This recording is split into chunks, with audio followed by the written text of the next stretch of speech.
The thick brown mud squished between the boy's bare toes, a strange and unpleasant sensation.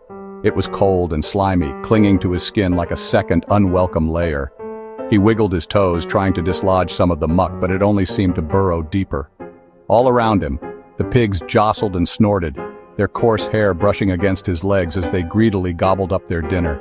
They seemed oblivious to his presence, their only focus on the slop in the trough. His stomach rumbled, a loud, echoing growl that seemed to mock him. It was a constant reminder of his hunger, a gnawing emptiness that never seemed to fade.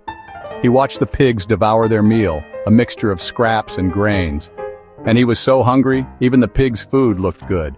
The thought was shameful, but he couldn't deny the pang of longing that shot through him. A single tear, hot and heavy, rolled down his cheek, tracing a clean path through the grime on his face. It was a tear of hunger, of loneliness, and of deep, profound regret. He missed his home, the familiar comfort of its walls, the scent of wood smoke and baking bread that always hung in the air. He longed for his warm bed, the soft blankets piled high, the feeling of safety and security that it always provided. And most of all, he missed his father's kind eyes, the gentle gaze that always seemed to see the best in him, even when he didn't deserve it. How did he end up here in this squalid, miserable place? How had he strayed so far from the path he was meant to follow? He felt utterly lost, adrift in a sea of despair, so far from everything he loved and cherished. The distance felt immeasurable, a vast chasm separating him from his former life. Once his life was full of laughter and warmth, of shared meals and bedtime stories, of the simple joys that made each day a blessing. Now only the grunting and snorting of pigs kept him company, their presence a constant reminder of his isolation. He wrapped his arms tightly around his knees, pulling them close to his chest in a futile attempt to ward off the cold and the despair that threatened to engulf him. He squeezed his eyes shut, wishing with all his might that he could simply disappear, vanish into thin air, and escape the misery that had become his constant companion. Even his father's hired helpers, the servants who toiled in his fields, had more than enough to eat, their plates piled high with food. Meanwhile, he, his own son, had nothing, not even a scrap to ease the gnawing hunger in his belly. He realized with a sickening certainty that he'd traded a home full of love, of warmth, and of unwavering support for a world full of nothing but emptiness, loneliness, and bitter regret. Closing his eyes tightly, he could almost hear his father's voice, the sound of his laughter, the gentle words of encouragement that had always filled him with hope. But when he opened them, the illusion shattered, the memory fading like a dream. There was only the harsh reality of the muddy pig pen, the stench of manure, and the crushing weight of regret. He knew, deep in his heart, that he had made the biggest mistake of his life, a choice that had led him down a path of misery and despair. And now, he was paying the price for his foolishness, suffering alone in the depths of his own self-inflicted torment. He was trapped, it seemed, in this lonely, stinky pig pen, a prisoner of his own bad decisions. It all began on a bright morning when Eli asked his father for his share of the family money. His father, though sad, gave him a heavy bag of gold coins. Eli rushed off to the big city, dreaming of freedom and adventure. The city was dazzling. Parties, new friends, laughter, and endless fun. Eli spent his gold on fancy clothes and gifts, never thinking of home, but soon his money was gone, and so were his friends. The city turned cold and empty. Hunger swept the land, and Eli was left with nothing. Alone and desperate, he realized his grand adventure had ended. He had lost everything chasing a dream. In the mud, a small idea grew in Eli's heart. What am I doing here? Even his father's servants had food while he starved. He decided to go home, practicing his apology. Father, I've sinned. I'm not worthy to be your son. He expected nothing, just a crumb of bread and a place to sleep. The journey was long and hard, each step heavy with doubt and shame. He remembered his father's kindness and wondered if there was hope for forgiveness. Eli was no longer the proud boy who left. He returned with empty pockets and a broken heart. But hope pushed him forward. Maybe, just maybe, his father would show him mercy. He kept walking, eyes fixed on the horizon, longing for home. While Eli was still a considerable distance away, his father, with his aged eyes, strained to see who was approaching.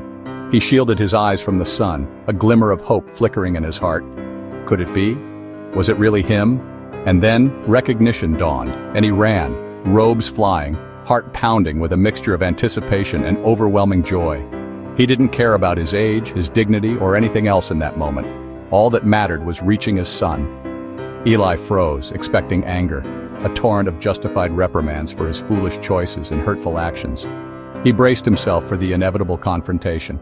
But instead of the fury he anticipated, his father's face was full of unadulterated joy and overflowing love. Tears welled up in the old man's eyes, reflecting the depth of his emotion. Before Eli could even begin to speak, to stammer out an apology or offer an explanation, his father rushed forward and hugged him tight, tears streaming down his weathered face, soaking into Eli's worn clothes. The embrace was a powerful, silent testament to the enduring bond between them. Eli, overwhelmed with guilt and remorse, tried to confess, "Father, I've sinned, I'm not worthy to be called your son." But his father didn't care about the carefully rehearsed words of repentance. He brushed them aside with a loving gesture, his eyes conveying a message of complete forgiveness. All that mattered in that sacred moment was that his son was finally home, safe and sound. The years of absence and worry melted away in the warmth of their embrace. Overjoyed, the father called to his servants, his voice ringing with excitement, "Quickly, bring the best robe, the finest one we have, a ring for his finger and sandals for his feet. He deserves the very best." And without delay, "Prepare a feast. Let us celebrate his return with joy and abundance." Eli stood stunned, completely overwhelmed by the outpouring of love and acceptance. As he was swiftly dressed in garments of honor, a symbol of his restored position, not the rags of shame he felt he deserved. He had come home expecting nothing, prepared to beg for the lowest position, a mere servant in his father's house. But instead, his father gave him everything: forgiveness, love, and a place of honor in his heart and home. The unconditional love he found was far greater, more profound, and more healing than all his deepest regrets and self-condemnation.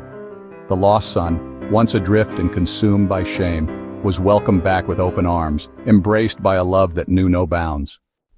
The house filled with music, a symphony of joy echoing through every room. The air crackled with excitement, a palpable sense of celebration that warmed the very walls.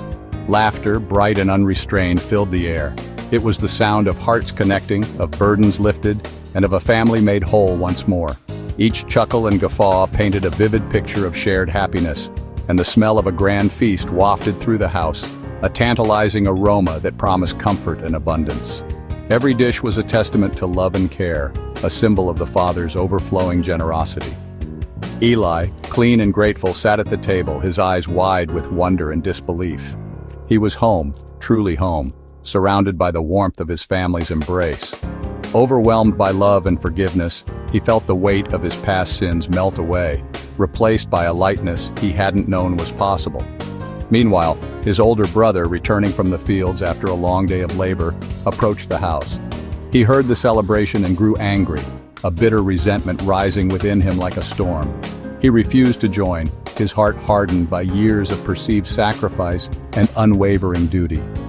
Feeling overlooked after years of loyalty, he stood outside, a solitary figure consumed by jealousy and a sense of injustice. The father came out, pleading gently, his voice filled with compassion and understanding. "You are always with me. Everything I have is yours," he reassured his eldest son, his arms outstretched in a gesture of love. "But we must celebrate. Your brother was lost and now is found. His return is a miracle, a cause for immense joy."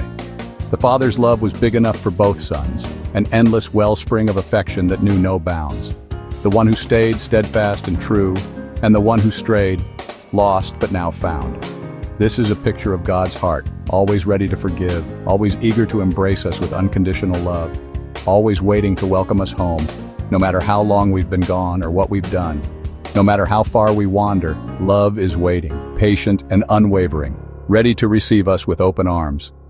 The story ends not with shame, not with condemnation, but with a joyful homecoming, a celebration of redemption and the boundless grace of a loving Father.